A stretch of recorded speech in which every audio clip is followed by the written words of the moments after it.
Tomorrow was supposed to be my wedding day with Sophia Miller.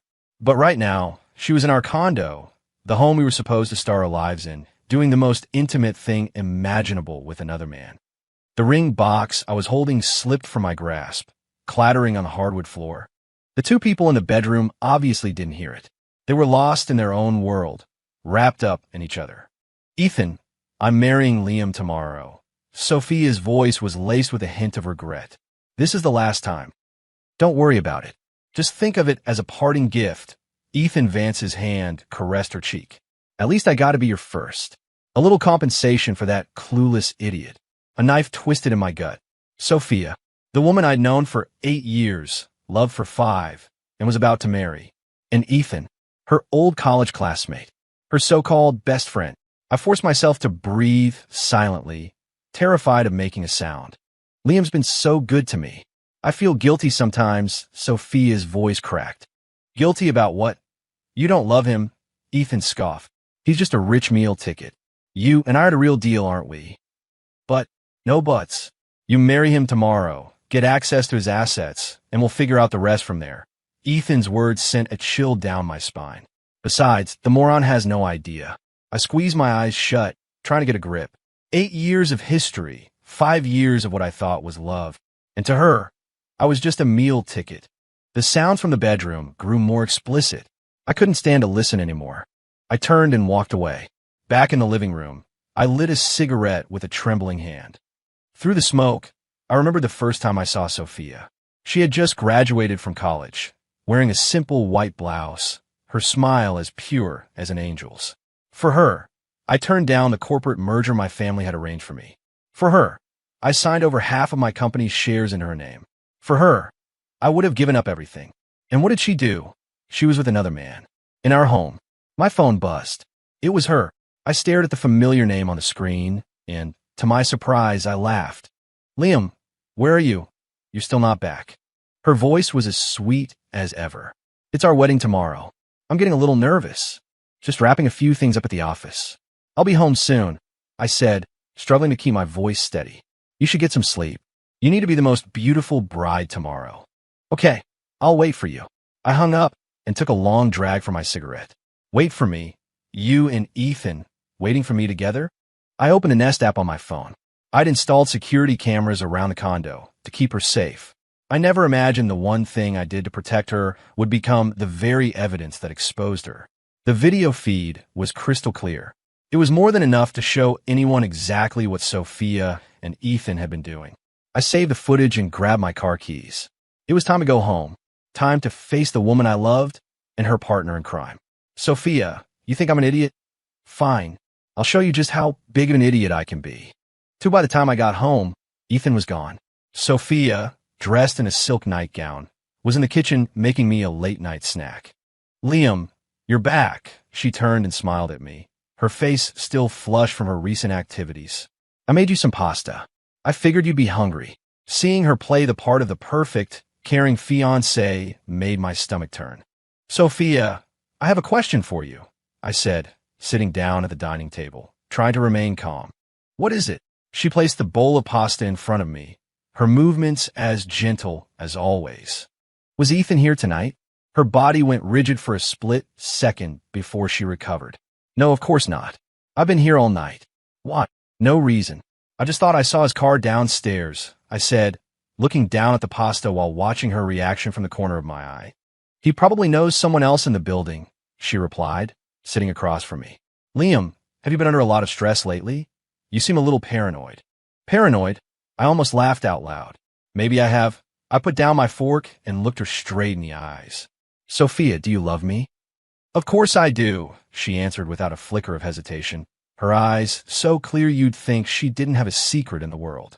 Liam, why are you suddenly asking this? We're getting married tomorrow. Of course I love you. And Ethan, what is he to you? Sophia's expression shifted slightly. He's just a friend. A good friend. Liam, why all these questions? Because I care about you. I reached out and took her hand, feeling the sweat on her palm. I'm scared of losing you. You'll never lose me, she squeezed my hand back. Liam, we're getting married tomorrow. How could I ever leave you? We're getting married tomorrow, so it's okay to sleep with another man tonight? I sneered internally. That's good to hear. I stood up. I'm going to take a shower. You get some rest. Liam, she called out as I walked away. I love you. I really do. I turned back to look at her, at the face that I once found so captivating. I love you too, Sophia. Yes, I love you. And that's why your betrayal hurts so damn much. While I was in the shower, I could hear Sophia on the phone. Her voice was a whisper, but I could still make out a few words. I think he might know something. No, probably not. If he knew, he wouldn't be this calm. Okay, I get it. See you tomorrow. See you tomorrow? So, Ethan was coming to the wedding. Perfect. Let's have the real showdown tomorrow then. When I came out of the bathroom, Sophia was already in bed. The moonlight filtered through the blinds, casting a soft glow on her, making her look as beautiful as ever. But now, all I could see was the ugliness beneath the surface. Liam, come here, she said, holding out her hand. I walked over and lay down beside her. She pulled me into an embrace and kissed me, just like she always did. But all I could think about was that those same lips had been on another man just hours before.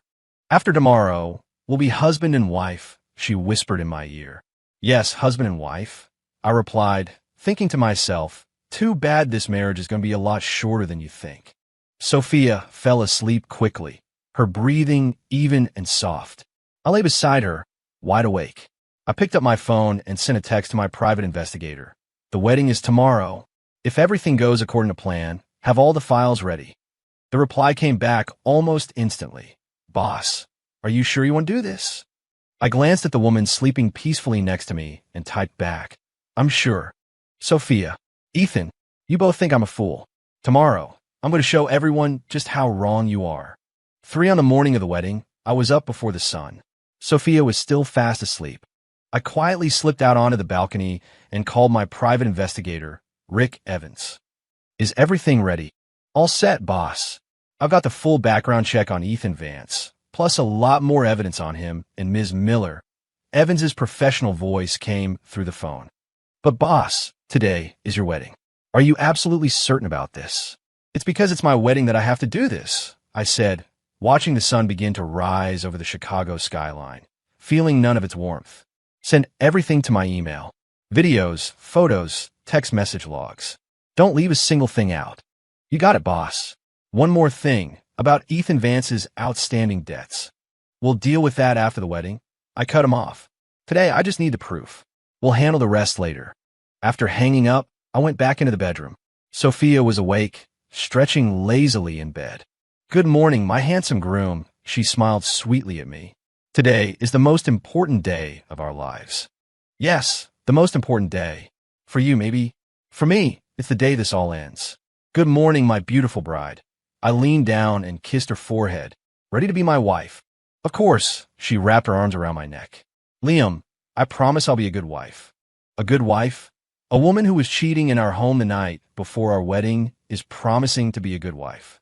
My phone rang. It was the hotel, confirming the final wedding details. Ms. Miller, about your bridesmaids. Sophia took the phone from me. They're all set. They'll be on time. Oh, by the way, where's Mr. Ethan Vance's seat? Ethan's seat? My jaw tightened. He's at the head table in the bride's friends section. First row, the coordinator replied. After she hung up, I asked, Ethan's coming? Of course. He's my best friend, Sophia said, as if it were the most natural thing in the world. Besides, you two have met before, right? Met him? Oh, I knew him all right. A good-for-nothing leech who was after my fiancée. Sure. The more the merrier. I forced a smile, but in my head, I was thinking, Ethan, since you want to be here so badly, then by all means come. Today will be the most unforgettable day of your life. At 10 a.m., the makeup artist and hairstylist arrived. Watching Sophia transform in the mirror, becoming more beautiful by the minute, I was filled with a bitter mix of emotions. I once believed this woman would walk through life with me. Now I knew that beneath that pristine white dress was a heart full of deceit. Liam, do I look beautiful today? She asked, her eyes meeting mine in the reflection. Stunning, I said. It was the truth. She was breathtakingly beautiful, beautiful enough to break a man's heart. My phone buzzed again. This time it was my assistant, Alex. Mr. Anderson, the projection equipment at the venue is all set. The video you sent is ready to play whenever you give the word. Good. Wait for my signal. Sir, are you sure about this, if you go through with it? I'm sure, I said, my eyes fixed on Sophia's reflection. Just stick to the plan. Sophia looked at me curiously. What plan? A surprise for the wedding. I smiled at her. Just you wait. I promise it will be a day you'll never forget. Yes, unforgettable. I guarantee it. Around noon, we arrived at the hotel. The grand ballroom was magnificently decorated, the air thick with the scent of roses. Guests were arriving, their faces beaming with well wishes. Would they still be smiling if they knew what the bride was doing last night? I stood at the altar, watching as Sophia had her final touch-ups in the dressing room. She looked so beautiful, it reminded me of the day I first met her 5 years ago. I told myself then and there that I had to marry this woman. Now, I was finally marrying her, but everything had changed. Mr. Anderson, the bride is ready. The wedding planner approached me. We can begin. Hold on, I said, scanning the crowd. Ethan was already seated in the front row, laughing and chatting with the person next to him. Give it another 5 minutes. I wanted to see if Ethan would give Sophia some kind of signal, if he'd let his guard down. Sure enough, as Sophia made her entrance into the ballroom, Ethan's gaze was all wrong. It wasn't the look of a friend. It was the possessive look of a lover. He even had the audacity to give her a subtle wink. Sophia blushed slightly, lowering her head as she walked toward me. That was enough. I'd seen enough. We can start now, I told the planner. The music began to play, and Sophia, on her father's arm, walked slowly down the aisle. Her smile was so radiant, you'd swear she was truly in love with me. She was a hell of an actress. When she reached me, her father placed her hand in mine. Liam, I'm giving you my daughter. Please take good care of her. I will, sir, I said, taking Sophia's hand. I'll give her the best of everything, including the lesson of a lifetime. The officiant began the ceremony, and everything proceeded as planned, until it was time for the vows. And now, the groom will read his vows to the bride. I took the microphone, looking out at the hundreds of expectant faces, at Sophia's trusting smile, at Ethan's smug expression. It was time. Sophia, we've known each other for 8 years and been in love for 5. In those 5 years, I thought I knew you. I thought you loved me. My voice boomed through the speakers, filling the ballroom. But last night, I discovered I was wrong. The color drained from Sophia's face. I discovered that for these past 5 years, I've been nothing but a fool. A fool who was played, lied to, and deceived. A murmur rippled through the crowd. Alex, I said into the microphone, play the video. The massive screens on either side of the altar lit up. Everyone's head turned. On the screen, in high definition, was Sophia and Ethan. In our condo, kissing, embracing. The audio was perfectly clear. Ethan, I'm marrying Liam tomorrow. Don't worry about it. Just think of it as a parting gift. At least I gotta be your first. The entire ballroom fell silent. Jaws dropped as people stared at the screens, then back at us on the altar. Sophia's face was as white as her dress. Ethan shot up from his seat, trying to make a run for it, but my security team was already there to block his exit. Sophia, I raised my voice. Now, do you still want to tell me that you love me? The ballroom was dead silent, save for the audio still playing from the video. Everyone stared, horrified, at the damning evidence on the screens. Sophia was trembling uncontrollably, tears streaming down her face. Liam, please. Let me explain. Explain? I let out a cold, harsh laugh. What is there to explain? Are you going to explain why you were with Ethan in our home last night? Explain why you called me your meal ticket? Or are you going to explain why you chose the night before our wedding to betray me? The silence in the room erupted into a cacophony of whispers and gasps. Phones were out, recording everything. Sophia's mother rushed onto the stage. Sophia, what is going on? Mom. Sophia was sobbing hysterically. I don't know. You don't know? I held the microphone tighter. Sophia, is that not you in the video? Is that not your voice? Or are you going to tell me this is some deep fake I cooked up? Ethan, now cornered by security, finally found his voice. He pointed a finger at me, his face red with rage. Liam, this is illegal. You can't show this. Illegal? I laughed again. Is installing a Nest Cam in my own home illegal? Or is it the part where I caught you sleeping with my fiancé that you have a problem with? Is that my fault too? Guests in the crowd started pointing at Ethan, some of them recognizing him. He looked around wildly.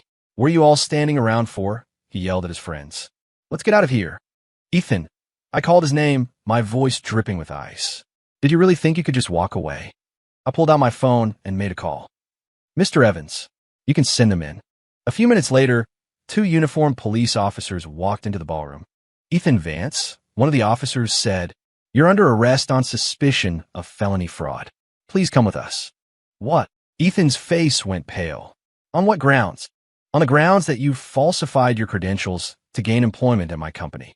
On the grounds that you've been posing as an investment manager, defrauding multiple victims of their savings." I watched the terror dawn on his face, a grim satisfaction washing over me. "Mr. Vance, the game is over."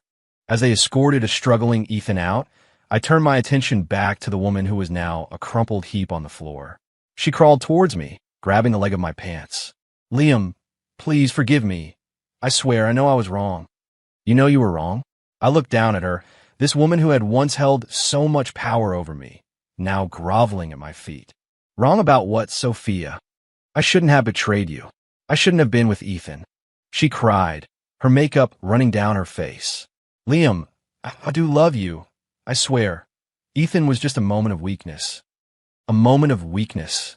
I crouched down to her level, my voice low and dangerous. "Sophia, do you know what I hate more than anything? Being played for a fool." I stood up and addressed the stunned guests. "Ladies and gentlemen, I sincerely apologize that my wedding has turned into this spectacle, but I want everyone here to know that while I am a businessman, I have my principles. Anyone who betrays me, I don't care who they are, will pay the price." Sophia was still on the floor. "Liam, please, just give me one more chance. We can start over." Start over. I looked at her, my heart a block of ice.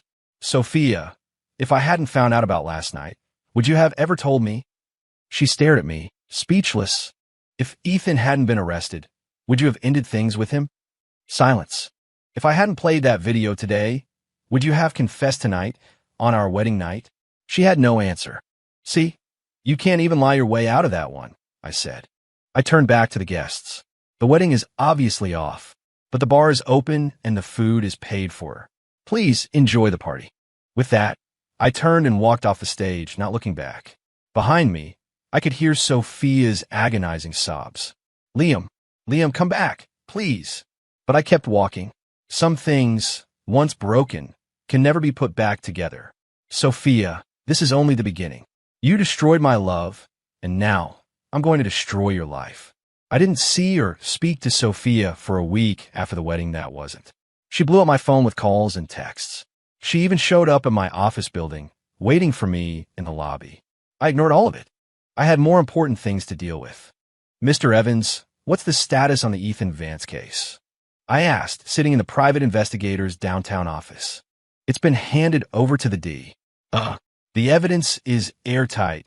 He's not getting out of this one," Evans said, sliding a thick file across the desk to me. "And as per your request, we've finished the deep dive on Sophia Miller." I opened the file. It contained a detailed history of her life for the past several years. It turned out her relationship with Ethan ran much deeper than I had ever imagined. They've been on and off since college, never truly breaking contact. Worse, a significant portion of the money she'd spent from my accounts over the years had been funneled directly to him. Last year alone, it was over $200,000. Are these financial records admissible as evidence? I asked, my voice tight.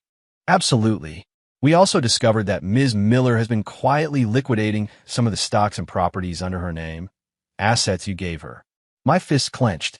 I had given her the best of everything I had, and she had secretly been passing it along to another man. "Evans, I need you to do something for me," I said, closing the file. "I want to make sure Sophia Miller understands the true cost of betrayal." "What do you have in mind?" "She loves transferring my assets so much. Fine. It's time for her to return everything she ever got from me, with interest." That afternoon, Sophia was served with a lawsuit. She called me, her voice choked with tears. "Liam, you're suing me." "That's right," I replied calmly. "Misappropriation of funds, fraudulent transfer of assets. You're in breach of the agreement we signed." "What agreement? Have you forgotten? When I transferred those company shares to you, you signed a contract, a shareholders agreement with a morality clause. It explicitly states that in the event of infidelity or betrayal of the relationship, all assets are to be returned, and you are liable for punitive damages. There was a long silence on the other end of the line. Liam, can you really be this cruel? She finally whispered. After 5 years together, doesn't that mean anything to you? 5 years. I scoffed. Sophia, when you were in bed with Ethan, were you thinking about our 5 years? When you were wiring him my money, did our 5 years cross your mind? I really know I was wrong. And is that supposed to be enough? I cut her off. Sophia, do you know what I did last night? I deleted every single photo I have of us from the last 5 years. Do you know how I felt watching those memories get wiped from existence? Liam, I felt fantastic. My voice turned to ice because it meant I could finally, truly be done with you. Don't say that, please don't. She started sobbing. Liam, I can change. I can cut Ethan out of my life completely. We can start over, please. Start over? I stood by the floor-to-ceiling window in my office, watching the traffic flow far below. Sophia, can you piece a shattered mirror back together and pretend the cracks aren't there? We can, I know we can. It's impossible. I hung up the phone. It immediately started ringing again. Sophia, I powered off. The next day, she somehow got past security and appeared in my office. She was thinner, her eyes were red and swollen, and she looked utterly exhausted. Liam, we need to talk, she said, sinking into the chair opposite my desk. We have nothing to talk about, I said without looking up from my work. If this is about the lawsuit, speak to my attorney. It's not about the lawsuit, she took a deep breath. I came here to apologize. Apologize? I finally looked at her. And you think that's going to fix anything? I know it's not enough. Fresh tears welled in her eyes. But Liam, I do love you. What happened with Ethan? I was just confused. Confused? I let out a dry laugh. Confused for 8 years, since college?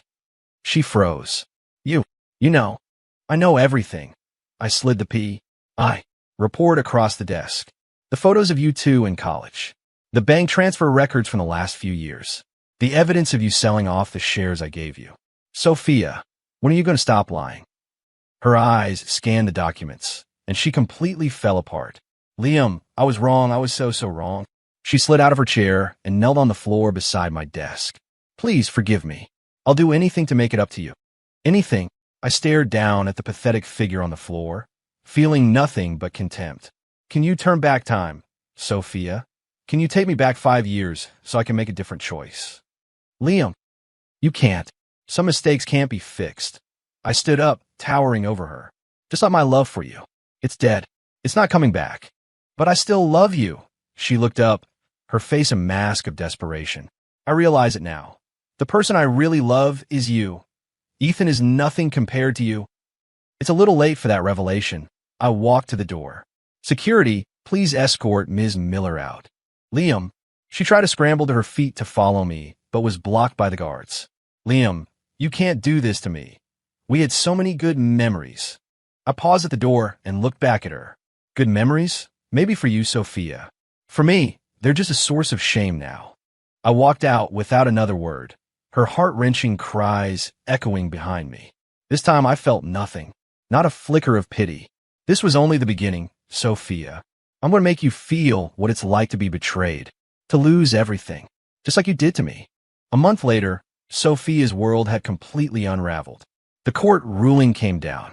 She was ordered to return all assets she had received from me, stocks, real estate, and every dollar she had funneled to Ethan Vance.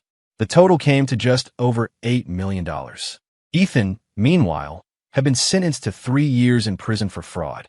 He wasn't in any position to help her. To make matters worse, my influence in the business community meant no reputable company would touch her. The ad agency where she once worked fired her, terrified of being on my bad side. She showed up at my office again. Liam, I know you're still angry, but you can't just destroy my life like this, she said, looking even more haggard than before. I need a job. I need to survive. Destroy your life? I looked at her, finding the accusation almost amusing. Sophia, you destroyed our life first. I'm just collecting on a debt. I'll pay you the $8 million back, I will. But can't you just give me some time? She pleaded. I can't even find a job. How am I supposed to pay you? That's not my problem. I said coldly. You could ask Ethan for the money back. After all, you gave him plenty of it. Liam, you know he's in prison. Then wait for him to get out. I cut her off. Or you could find other work. I hear the service industry is always hiring. Her face turned pale with fury. Are you trying to humiliate me? Humiliate you? I chuckled. Sophia, when you betrayed me, did you ever stop to think about how you were humiliating me? She had no response. Besides, I continued, I'm just offering practical advice. This is your reality now. You need to face it. Liam, we used to love each other. Are you really going to push me to the edge? Her voice was thin with despair.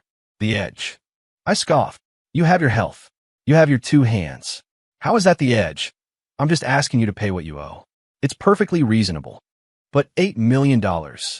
How many years would I have to work to pay that off? You have the rest of your life, I said dismissively. You better get started.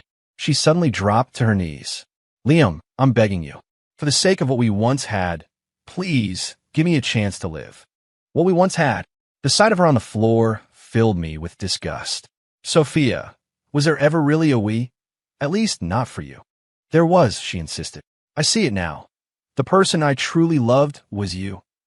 You see it now? I stood up and walked over to her. Sophia, do you know what the phrase too little, too late means? Liam, the moment you were with Ethan in our home, our love died. My voice grew colder. You talking about love now is as absurd as trying to have a conversation with a corpse. She sobbed harder. I was wrong. I was so wrong. If I was wrong solved everything, we wouldn't need laws. I turned toward the door. Be realistic, Sophia. You owe a debt. Pay it. Liam, if you want me dead, I'll die right here and now, she shrieked hysterically. I stopped and looked back at her. And what difference do you think your death would make to me? She froze, stunned. Do you think if you died, I'd feel guilty? That I'd regret any of this? I stared at her coldly. Let me be clear. I wouldn't. Your death, to me, would mean nothing more than one less debtor on my books. How can you be so heartless? She whispered, looking at me in disbelief. Heartless? I laughed. You taught me how. The man who would have felt sorry for you. The Liam who would have been hurt by your tears. You killed him the night you betrayed me. The man standing in front of you now is just a businessman. A debt collector. I walked out of the office without another glance. This time, she didn't try to follow. Perhaps she was finally beginning to understand. Some things, once lost, can never be found again. And I was no longer the man who would soften at the sight of her tears. 2 weeks later, I received an unexpected update. Sophia had found a job. She was a cocktail waitress at a high-end nightclub. When Rick Evans sent me the photos, I saw her squeezed into a revealing uniform, navigating through crowds of men with a tray of drinks. The once elegant, poised Sophia I knew was gone. I'd be lying if I said I wasn't shocked, but the feeling passed quickly. This was her choice. Her consequence. Boss, do you have any regrets about this? Evans asked me over the phone. Regret what? I looked at the photo of Sophia, feeling nothing. The way she looks now is just a reflection of who she's always been on the inside. But she was at one point, the woman I once loved. I cut him off with a humorless laugh. Evans, do you think a woman who betrays you still deserves your sympathy? I understand, sir, he said. So what's the next step? What next step? Regarding Sophia, there is no next step, I said, tossing the photo onto my desk. She has a job now. She can start paying back her debt. Isn't that a good thing? But I was wrong. It was far from over. 3 days later, Sophia stormed into my office. She wasn't here to beg. Liam Anderson, you've gone too far, she shouted, her face contorted with rage. You've already destroyed everything I have. What more do you want? I looked up at her, noticing the change. The softness in her eyes was gone, replaced by a wild, burning hatred. Destroyed everything. I leaned back in my chair. Sophia, you destroyed everything first. I'm just making you live with the consequences. Consequences? She sneered. Making me work in that. That place, you called it a consequence. You found a job, didn't you? That's a positive development, I said, feigning ignorance. At least you can start making payments. Do you have any idea what I have to put up with there? Her voice trembled, men grabbing at me, calling me a washed-up mistress. And I looked at her, my expression flat. Sophia, do you still think you're the high-end mighty Ms. Miller? You're a bankrupt woman with an $8 million debt hanging over your head. She stood there, stunned into silence by my bluntness. And another thing, I continued, those men called you a mistress. Were they wrong? You cheated on the man you were about to marry. What else would you call it? That's who you are, Sophia. The only difference is that now, more people see it. She was shaking with fury. Liam Anderson, she suddenly screamed. I hate you. I hate you so much. You hate me? A slow, cruel smile spread across my face. Good. I'm glad you hate me, because it means you're finally getting a taste of how I felt. How you felt. Betrayed. Humiliated. Trampled on. My voice was dangerously low. Now you know how I felt that night. Don't you, Sophia? Tears streamed down her face again, but this time they were tears of rage. But I told you I was wrong. I told you I would change. Too late, I said, turning back to my desk. Some mistakes can't be forgiven. Some wounds never heal. Then what will it take for you to forgive me? She demanded, following me. I've already lost everything. What else could you possibly want? I don't want your apology, and I don't want your repentance. I sat down and picked up a pen. I just want my money. $8 million. Every last cent. $8 million. She let out a bitter laugh. Even if I work in that hellhole for the rest of my life, I could never pay that back. That sounds like a personal problem, I said without looking up. Maybe you can ask Ethan to help you out when he gets out of prison. Ethan, she laughed, a broken, chilling sound. You know what? He wrote me a letter from prison. I didn't say anything. He said this was all my fault, that if I had never cheated on you, he never would have been caught. Her smile was tragic. He said he never wants to see me again. Sounds like Mr. Vance has a moment of clarity, I commented dryly. Even he doesn't want me, she muttered to herself. Then her head snapped up, a crazed look in her eyes. Liam, since I have nothing left to lose, why don't we just end this together? With that, she pulled a small paring knife from her purse. My bodyguards burst into the room instantly, but I held up a hand to stop them. Sophia, what do you think you're doing? I asked, my voice calm. I'm going to kill you, she brandished the knife. And then I'll kill myself. That way, we can start over in the afterlife. Start over? I actually laughed. You're insane, Sophia. Even if there is an afterlife, I wouldn't want a woman like you anywhere near me. Why do you have to be so cruel? She sobbed. We were in love. Love. I stood up and walked slowly toward her. Sophia, people who are actually in love don't betray each other. It was a one-time mistake, an 8-year mistake. I continued to advance. Do you really think I'm stupid enough to believe anything you say anymore? The hand holding the knife was trembling violently. Stay back. You want to kill me? I stopped directly in front of her. Go ahead, but let me tell you what happens next. You'll be a murderer. You'll spend the rest of your life in prison. Is that what you want? I don't care, she shrieked. I have nothing left to lose. Is that so?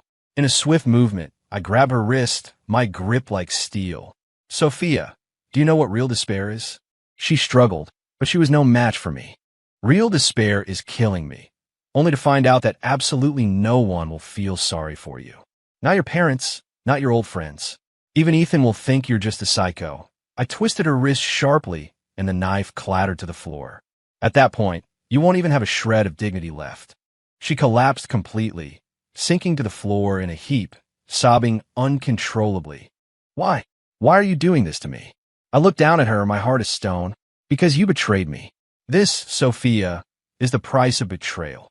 I regret it. I really regret it. She cried into her hands. Liam, I was wrong. I know I was wrong. If regret fixed anything, the world would be a much happier place. I turned and walked to the door. Security, escort Ms. Miller out of the building. And from now on, she is not allowed on the premises without my explicit permission. Liam, she tried to crawl after me. You can't do this to me. I didn't look back. Some people have to pay for the choices they make. And as for me, I was finally free. After that day, I never saw Sophia again. I heard she was fired from the nightclub. Her emotional instability had led to a nasty confrontation with a customer. Later, I heard she found a job as a dishwasher in a small diner, working over 12 hours a day for minimum wage. At that rate, it would take her over 2,000 years to pay off her debt. Of course, that was an impossibility, but it was no longer my problem. My life was back on track, better than ever, in fact. Without Sophia's drama, I was able to focus entirely on my work, and the company thrived. I started attending social events again, meeting plenty of intelligent, successful women. But I wasn't ready to date. The wound Sophia left was deep. It needed time to heal. 6 months later, Rick Evans called me with some news. "Boss, something's happened to Sophia." "What is it?" I asked, setting down my coffee. "She tried to kill herself." I paused for a moment. "Did she succeed?" "No. They got to her in time. But she's been committed to a psychiatric hospital. A psych ward." I thought back to her unhinged behavior in my office that day. It made sense. "The doctors say she has severe depression and paranoid delusions," Evans continued. "She keeps telling them that someone is out to get her, that you have people watching her." "Watching her?" I scoffed, as if I have that kind of time to waste. "The doctors recommended long-term treatment, but what?" "Her parents said they can't afford it. The cost of a private facility is too high." I was silent for a moment. Sophia's parents were working-class people. A long-term stay in a mental health facility would be financially ruinous for them. "Boss, should we maybe—" "No," I cut Evans off. "Her life is not my concern." "But—" "No buts." I stood up and walked to the window. "Evans, do you think I'm being too cold-hearted?" "I wouldn't say that, sir." "You can." "Because it's the truth," I said, looking out at the city below. Sophia turned me into this. She loved betrayal so much. Then let her feel what it's like to be abandoned by the entire world. A week later, another update. Sophia had escaped from the psychiatric hospital. Escaped? I was surprised. Yes. Slipped out when the staff was distracted. Evans said, "The police have been notified and are looking for her." "Where could she even go?" "We don't know." "But, boss, I think you need to be careful." "Careful of what?" "Her mental state is unstable. If she decides she wants revenge." I remember the knife. He was right. Understood. I'll take precautions. But the next few days were quiet. Nothing happened. It was as if Sophia Miller had vanished off the face of the earth. Until a month later. Now it was a rainy night. I was at home, reading a book, when the doorbell rang. I looked through the peephole and saw a frail, skeletal figure huddled on my doorstep. Sophia. She was so thin, she was almost unrecognizable. Her hair was a matted mess, and her eyes were empty, like a ghost's. I didn't open the door. I spoke through it. "What do you want?" "Liam." Her voice was a faint whisper, barely audible through the wood. I just want to see you one last time."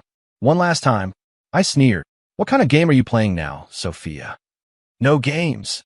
She slumped against the door. "Liam, I can't do this anymore.